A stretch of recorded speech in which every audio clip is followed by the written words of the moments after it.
What if I told you that the moment you stop chasing, stop explaining, stop trying to convince them, that's when they finally feel it? Most people have it backwards. They think attraction is about addition. Add more texts, add more attention, add more of yourself until they can't ignore you. But here's what they don't see. Real magnetic pull, it comes from subtraction. Sign 1. Your energy shifts inwards. When you stop broadcasting your interest like a desperate radio signal, something powerful happens. Your energy stops leaking out toward them and starts pooling back into you.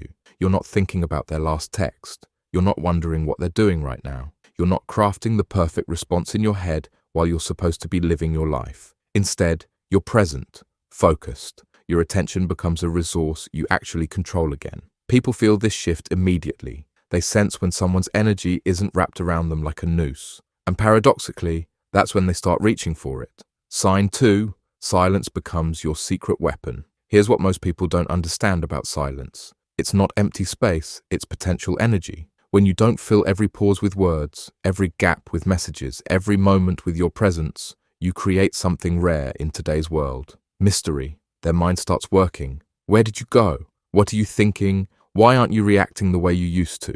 The human brain hates unanswered questions. It will create scenarios, build stories, fill in blanks, and guess what? They're thinking about you while they do it. Not because you're pushing yourself into their thoughts, because you left space for their curiosity to grow. Sign 3. Your value becomes undeniable. When you stop trying to prove your worth, you start embodying it. You're not listing your achievements. You're not explaining why they should choose you. You're not defending your character or your intentions. You're simply being valuable, living your life in a way that speaks for itself. Your time becomes precious because you treat it that way. Your attention becomes meaningful because you're selective with it. Your presence becomes impactful because it's not guaranteed. They start to notice things they missed before, the way other people respond to you, the confidence in your voice, the fact that you don't seem to need anything from anyone. Sign 4. They start initiating. This is when you know it's working. They text first. They suggest plans. They bring up things you talked about weeks ago. They remember details you thought they forgot. It's not because you played some game or followed some strategy.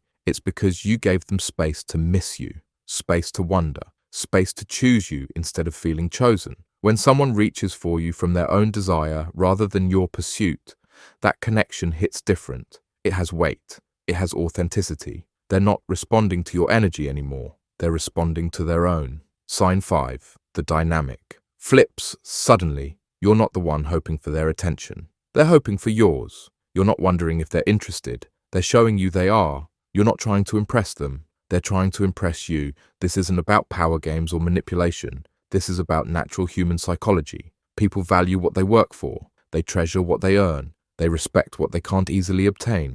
When you stop making yourself easily obtainable, you become worth obtaining. Here's what really happens. Your absence creates a void where your presence used to be, and nature abhors a vacuum. They start to feel the space you used to fill, the energy you used to provide, the attention you used to give. But here's the crucial part. They don't just miss what you gave them. They start to see what they lost, who they lost. Because when you're not there trying to convince them of your value, they finally have the mental space to recognize it on their own. The truth about attraction. Real attraction isn't about convincing someone to want you. It's about becoming someone worth wanting and then letting them discover it. It's not about pushing yourself into their world. It's about building a world so compelling that they want to be part of it. It's not about making them the center of your universe. It's about becoming the center of your own and letting them orbit around the gravity you create. When you stop blocking your own path with desperation, stop begging for what should be freely given, and start living like someone who knows their worth, that's when they feel it. That's when it hits them. Not because you made it happen, because you stopped preventing it from happening. The most powerful thing you can do is step back and let your value speak for itself. No blocking your own energy with overthinking.